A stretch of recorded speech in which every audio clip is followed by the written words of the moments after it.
Today we have an iPhone 11 Pro Max that shows a purple shadow at the bottom of the front camera lens. The customer wants us to replace it with a new one.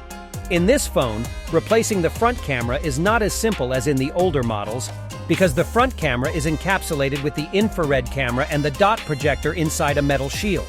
The dot projector and the infrared camera cannot be replaced because they are encrypted with the original phone. If we change these two parts, the Face ID will be disabled. Therefore, we are going to extract the front camera from the metal shield and install a new one. The first thing we are going to do is use our rotatory tool to cut the metal from the back of the camera.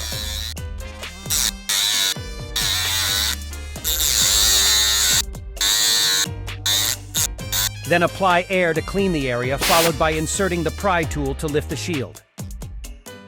Then we use heat at 100 degrees to soften the silicone that is holding the camera in place.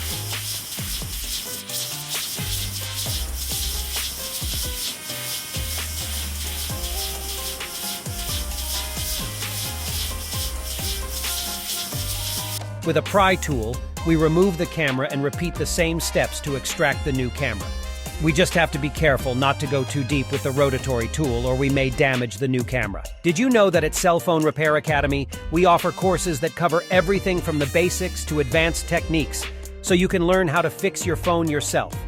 But if you're not ready to take on the repair, we also offer repair services for a wide variety of devices, including the iPhone 11 Pro Max.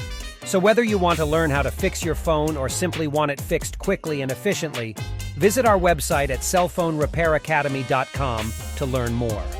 Now that we have extracted both cameras, we place the new one in the metal shield that corresponds to this phone. After this, we assemble the phone, and as you can see, the camera no longer has the purple shadow. This repair has been a complete success.